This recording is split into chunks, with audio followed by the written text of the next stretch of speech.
Salut toi, j'espère que tu vas bien depuis le dernier podcast. Et aujourd'hui, on va parler de la trichotillomanie et aussi du fait qu'on se sent très souvent seul parce qu'on ignore qu'il y a énormément d'autres personnes qui en souffrent. D'ailleurs, si tu es ici, c'est certainement que tu as dû me découvrir suite à l'interview que j'ai passée sur la chaîne média Légende.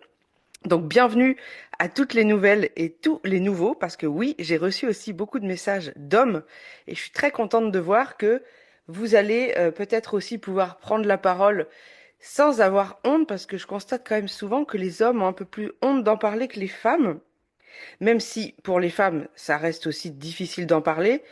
Ça reste un petit peu différent. J'avais déjà abordé ce sujet sur la masculinité et du fait que souvent les hommes sont complexés pour une histoire de calvitie, de chute de cheveux, mais en plus, quand ils souffrent de trichotillomanie, ça fait vraiment triple honte. Et c'est très difficile. Donc c'est très bien que vous preniez la parole. Je suis très contente de ça, que le message circule et qu'il y ait de plus en plus de personnes, eh bien, qui vont se sentir moins seules. Souvent, dans le fait de se sentir seul, c'est pas forcément le fait qu'on en parle, qu'on n'ose pas en parler ou qu'on pense être la seule personne sur cette planète à souffrir de ça. C'est souvent qu'on est plutôt incompris parce qu'il y a souvent des phrases qui peuvent ressortir quand on en parle aux gens. Pour les personnes qui sont en étape là où elles assument, elles en parlent plus ou moins ouvertement ou qui répondent aux questions des personnes curieuses. Quand je dis curieuse, c'est que souvent, vu que nous on le vit mal, on pense que les gens posent des questions pour nous faire du mal, mais pas du tout. Il faut quand même savoir, en fait, il faut un petit peu inverser les rôles. C'est quand même quelque chose qui est non reconnu, qui court pas les rues ou du coup qui n'est pas forcément visible, parce qu'on camoufle quand même. Voilà, on a pris un genre de super pouvoir pour camoufler, suivant le stade où on en est. Et c'est normal que les gens soient curieux. Et en fait, il faut partir du principe, attention, là, ce que je vous dis, c'est mon avis à moi. C'est le mien.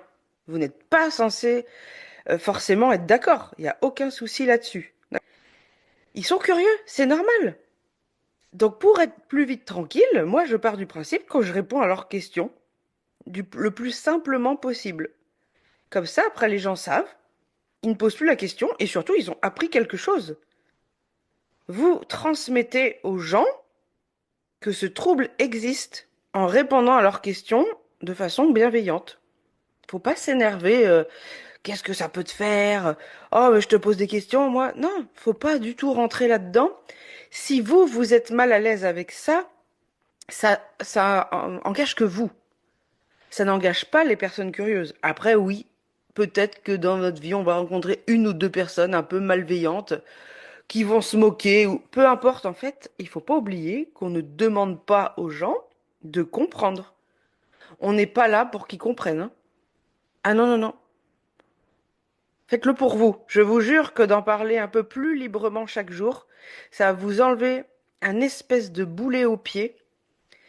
Et il y a quelque chose que j'ai remarqué depuis que j'assume d'en parler complètement librement, c'est que le comportement des gens a changé avec moi du jour où j'ai décidé d'assumer et d'en parler, sans mentir. Sans dire ouais, je souffre d'alopécie, je souffre de chute de cheveux, j'aime pas avoir les cheveux détachés. Ah, je les ai sortis tous ces mensonges, hein. Surtout la question qu'on m'a le plus posée plus jeune, c'est pourquoi tu détaches jamais tes cheveux? Parce qu'avant, c'était un peu moins étendu sur le haut de mon crâne et je faisais tout le temps un chignon très tiré ou une queue de cheval. Et je camouflais les quelques manques avec de la poudre densifiante ou un spray pour les racines. D'ailleurs, ça c'est excusez-moi du terme, c'est une vraie merde pour le cuir chevelu, c'est horrible. C'est très dur à nettoyer, enfin c'est très mauvais. Ça, faites attention, je sais pas si vous en utilisez. Ça dépanne pour camoufler, mais c'est vraiment très mauvais sur le long terme. Et le comportement des gens a changé du jour où j'ai assumé. Pourquoi? Parce que quand on est face à quelqu'un qui a confiance en soi, ben on n'a pas envie d'être méchant ou de vouloir lancer un petit pic. Non, on se dit waouh, chouette, cette personne a l'air bien dans sa peau, bien dans sa tête. C'est plutôt inspirant. Moi, je sais que je suis inspirée par beaucoup de personnes qui sentent la confiance en soi. Quand on a beaucoup moins confiance que vraiment ce trouble nous pourrit la vie, on est persuadé que notre identité c'est ce trouble, ça se ressent qu'on n'est pas bien dans notre peau et dans notre tête. Donc ça tend une perche aux gens pour remuer le couteau dans la plaie. J'allais dire remuer la merde, mais j'ai envie de dire on est en podcast, je peux me permettre les gros mots un petit peu. Donc c'est facile à dire, hein, d'avoir confiance en soi. Ah, ça c'est très simple à dire. Mais j'ai pas envie que vous fassiez la même erreur que moi. Moi, j'ai décidé d'assumer et de changer de vie en 2020. Pourquoi en 2020? Parce que c'est une année où j'ai quitté un ex-compagnon. J'allais dire un bourreau, mais en fait, mon propre bourreau, ça reste quand même moi, hein, parce que ça, c'est un autre sujet qu'on abordera peut-être plus tard. J'ai failli mourir plusieurs fois sous les coups de quelqu'un, de mon conjoint à l'époque. Et le jour où j'ai décidé donc de le quitter, je me suis dit, ma vie, je ne veux plus jamais qu'elle soit pareille. Je vais vivre pour moi et je vais arrêter de me mettre des barrières ou de me pourrir la vie ou de m'identifier par rapport juste à un geste d'une main qui va dans mes cheveux. Alors oui, elle me fait du mal, mais je veux vivre. Et c'est de ce jour-là que petit à petit, en modifiant des choses dans ma routine, dans mon style de vie, dans ma façon de penser, que les gens ont changé de comportement. Pourquoi? Parce que moi, j'ai changé aussi de comportement et d'état d'esprit. Ça s'est fait comme ça. Et j'ai pas envie que vous attendiez qu'il vous arrive un drame pour prendre la décision, eh bien, de penser à vous et d'arrêter de vous mettre des chaînes aux pieds qui vous bloquent. Enlevez-les, ces chaînes. Qu'est-ce qui va vous arriver si vous essayez chaque jour d'avoir un peu plus confiance en vous et d'essayer des choses ou d'avoir des paroles que vous n'avez jamais eues avant? Qu'est-ce qui va se passer? Vous voulez que je vous le dise? Eh ben, rien de grave. Rien de grave. Je vous jure qu'il va rien se passer de grave. Mis à part vous sentir mieux et vous libérer chaque jour de plein de petits poids comme ça. Vous laissez. C'est comme si vous aviez un gros sac à dos rempli de pierres très lourdes dans votre dos pendant une randonnée. Ben, laissez-en des pierres, en fait, si vous voulez que ce soit moins lourd et moins fatigant pour vous. Faites ça tous les jours. Je vous jure que sur le long terme, vous allez récolter des très belles choses. Vous allez regagner en confiance et vous allez pouvoir en parler librement. Et moins on se sent mal, plus le geste va être contrôlé. Et je vous promets que c'est vrai parce que je le vis tous les jours. Ça fait 4 ans passés maintenant que je vis en fonction de moi et pas des autres, ni le regard des autres, que je m'en fous qu'on regarde mes cheveux, que je m'en fous qu'on me pose des questions, que je m'en fous que ma coiffeuse, elle me voit avec le haut du crâne dégarni. Je m'en fous. Parce que c'est moi qui ai décidé de kiffer ma vie. Bon, c'est très drôle parce que j'ai l'impression de vous engueuler. Mais non, non, non, je ne vous engueule pas. C'est que j'en parle vraiment avec le cœur. Je sors un peu mes tripes pour vous aider, parce que j'ai envie que ça vous serve, même juste cette écoute.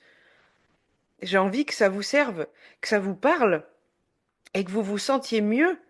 Le trouble, j'ai même plus envie d'appeler ça un trouble parce que, vous voyez, moi je suis suivie par une thérapeute, alors pas directement pour la trichotillomanie, mais pour plein d'autres choses autour de ça. Et elle m'a sorti une phrase une fois que je vais vous ressortir, c'est: qui est-ce qui contrôle ce geste? C'est nous. C'est personne d'autre.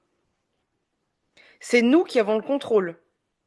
Par contre, c'est nous qui décidons de ne pas stopper le geste pendant la crise.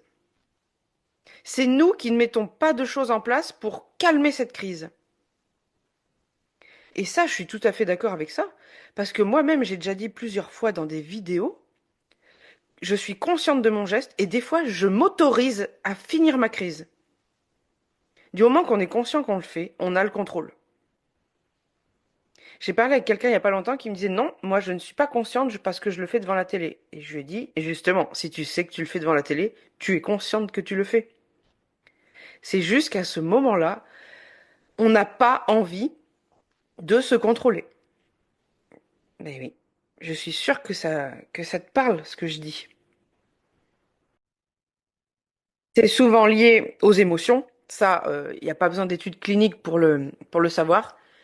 Mais aussi l'ennui.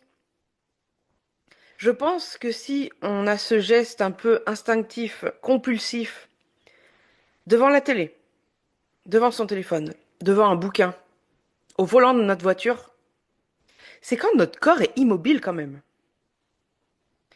Moi, je trouve ça quand même très intéressant d'essayer de creuser là-dessus. Et ça peut aider pour le limiter ce geste. Moi, qu'est-ce que je fais? Mais j'évite tout simplement mon canapé maintenant. Ben oui, comme ça, j'ai pas ce problème devant la télé, vu que je ne la regarde plus. Par contre, je fais d'autres choses à la place, du coloriage anti-stress. J'écoute des podcasts, mais en m'occupant les mains en même temps. Je fais plein de choses. Là, je me suis même remise à faire des bracelets brésiliens comme quand j'avais 10 ans. Et ça m'occupe un bon moment, les mains et l'esprit. Et du coup, je pense pas à ce geste, j'ai pas du tout ce réflexe. Mes deux mains sont occupées et ça, c'est... Eh ben, c'est magique. Donc, pensez-y. Maintenant, au lieu de vouloir regarder pendant plusieurs heures la télé ou scroller inutilement des vidéos sur Internet, parce que on est tous d'accord, quand on scrolle, on a l'autre main dans les cheveux. Faites des choses où vos mains sont occupées. Apprenez à changer vos habitudes. Vous ne pouvez pas vous plaindre de quelque chose où vous ne faites rien pour que ça aille mieux. Ça ne marche pas comme ça. Aller mieux, ça passe par faire des efforts. Je vais pas dire des concessions, mais si quand même. Mais ça passe par vous et personne d'autre. C'est pas la faute de un tel ou un tel si là vous avez eu une crise. Ouais, mais il m'a énervé. Oui. Et alors, c'est pas cette personne qui contrôle ta main. Tu vois ce que je veux dire? Je vous dis ça, mais j'ai été comme ça, hein. Attention. Non, non, non. Là, je vous parle d'expériences que j'ai vécues aussi, sinon je pourrais pas vous en parler. Moi aussi, j'ai été comme ça, hein. J'espère qu'en tout cas, ça t'aidera. N'oublie pas que tu peux rejoindre mon Instagram où je partage tous les jours des conseils, où je parle du trouble très ouvertement. Tu vas te sentir beaucoup moins seul. Tu vas te sentir compris, je t'assure, en restant abonné. Je publie tous les jours sur cet Instagram. Et tu trouveras aussi dans la bio de mon profil Instagram plein de choses qui peuvent te plaire, comme un mini guide gratuit sur la trichotillomanie. J'ai également créé un guide complet.